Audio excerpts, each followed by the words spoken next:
फिराउन आया था मूसा को मिटाने, खुद मिट गए। नमरूद आया था इब्राहिम को जलाने, खुद खत्म हो गए। और तुम कहां से आ गए इस्लाम को मिटाने वाले? अब मेरा खैर नहीं, मेरा बाप अमेरिका भी मेरे को नहीं बचा सकता। অমুক মন্দিরের নিচে মসজিদ আছে, নিশ্চয়ই সেই মন্দিরকে কুড়ে কি সার্ভে করতে দিবে? দিবে না। আমি যদি বলি প্রধানমন্ত্রীর ঘরের নিচে মসজিদ আছে, কুড়ে দেখতে হবে, ওটাকে কুড়ে দাও, ভেঙে দাও, দেখা যাবে না? দেখতে দিবে? উত্তরপ্রদেশে সাম্বেলে জামে মসজিদের নিচে কি মন্দির, একের পর এক মসজিদের নিচে কি মন্দির আছে। দেখুন, সব থেকে বড় কথা যেটা, সেটা হচ্ছে যার জোর তার দুনিয়া। আমাকে যদি এখুনি ভারতের প্রধানমন্ত্রী করে দেন, ভারতের রাজা করে দেন, তো আমাকে যদি ভারতের রাজা করে দেন, বাদশা করে দেন, আমি কালকেই বলবো মন্দিরের নিচে মসজিদ আছে। বলতে পারি না? পারি না। জোর আমার, প্রশাসন আমার, সবকিছু আমার। শুধু এটা নয়, এই যে ওয়াকফ বিল নিয়ে এসছে, তার এগুলো একটা রূপ। যেদিনে ওয়াকফ বিল পাশ করিয়ে দিবে মোদী সরকার, আর আপনার আমার নাদানির কারণে, আমরা আওয়াজ না তোলার কারণে, সেই দিনে আপনার মসজিদটাও এসে আনলিগেল বলে ভেঙে দিবে, ওয়াকফ সম্পত্তি বলে তারা কেড়ে নিবে। এটাই হচ্ছে তার একটা রূপ। সব থেকে দুঃখ, 3টে ছেলে গুলিবিদ্ধ হয়ে মারা গেছে, গুলি চলেছে, তার মানে পুলিশ নাকাম।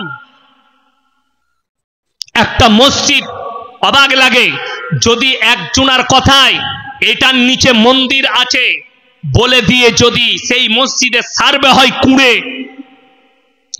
আমি যদি দাবি করি আমরা যে অমুক মন্দিরের নিচে মসজিদ আছে, নিশ্চয়ই সেই মন্দিরকে কুড়ে কি সার্ভে করতে দিবে?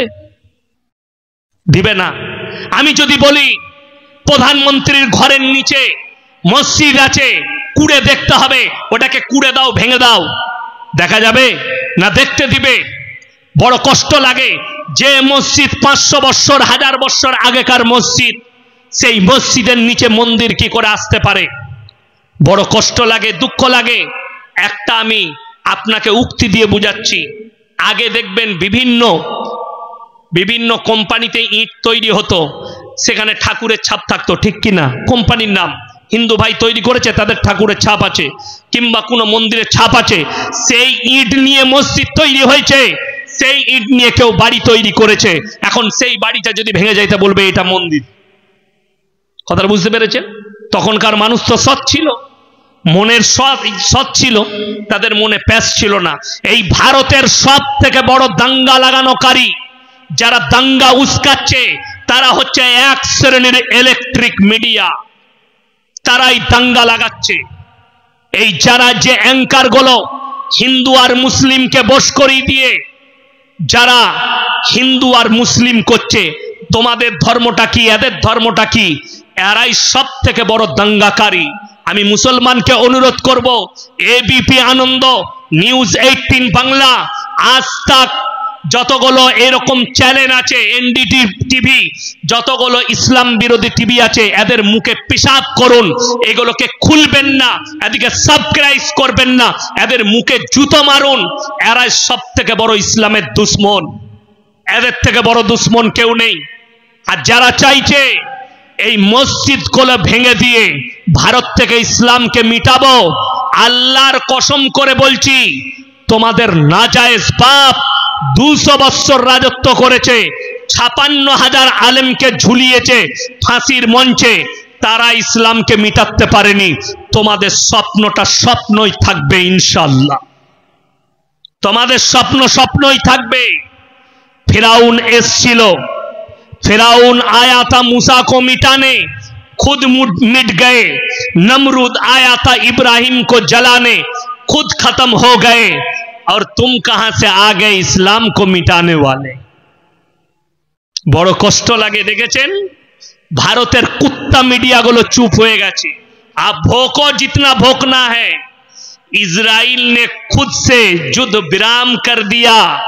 कि मैं यमन के साथ अब युद्ध नहीं करूंगा, युद्ध ईरान के साथ युद्ध नहीं करूंगा, ये विराम कर रहा हूं डर से, क्योंकि उसको पता है उसका बाप ईरान खड़ा हो चुका है, सऊदी अरब भी रेडी हो चुका है, एर्दोगान भी रेडी हो चुका है।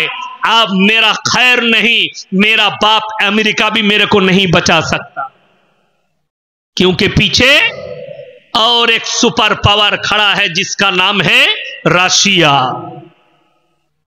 उसको पता चल चुका है कि एक बाप पीछे खड़ा हो चुका है, अब मेरा कोई खैर नहीं।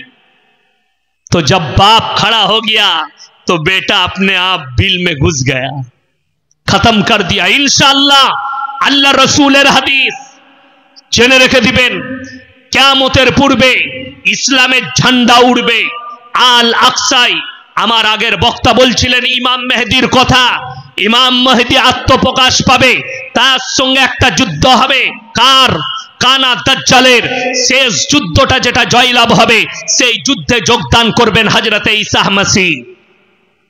আর আল আকসায় ঝান্ডা উড়বে, গোটা পৃথিবীতে ইসলাম প্রতিষ্ঠিত হবে, 20 কোটি মুসলমানের প্রাণহানি হবে, গাজওয়ায়ে হিন্দ হবে, 20 কোটি মুসলমানের প্রাণহানি হবে পৃথিবী জুড়ে। জেনে রেখে দিবেন আখরিতে রাসূলের হাদিস, খোরাসান থেকে একটা দল বের হবে, এমন একটা যোদ্ধা, তারাই হবে ইমাম মেহেদির সৈন্য, এবং তাদের কাছে এত অত্যাধুনিক অস্ত্র থাকবে, পৃথিবীর আর কোনো শক্তি তাদের সামনে দাঁড়াবে না, তারাই ঝান্ডাটা গেড়ে দিবে আর পৃথিবীতে ইসলাম প্রতিষ্ঠিত হবে। যেদিনে পৃথিবীতে ইসলাম প্রতিষ্ঠিত হবে, শুনেলেন কিয়ামতের পূর্বে মুসান্নাফ ইবনে আবু শাইবার হাদিস, আল্লাহর রাসূল বললেন মসজিদগুলো মুসল্লিতে ভরে যাবে, কিন্তু তারা হবে সুদখোর মুসল্লি। বড় বড় বিল্ডিং বালাখানা তৈরি করবে, তারা বড় বড় শপিং মল তৈরি করবে, কিন্তু সেই যুগে আর মুমিন খুঁজে পাওয়া মুশকিল হয়ে যাবে। তাই আল্লাহ সময় দিয়েছে, আমরা সবাই মুমিন হব। জোরে বলুন ইনশাআল্লাহ।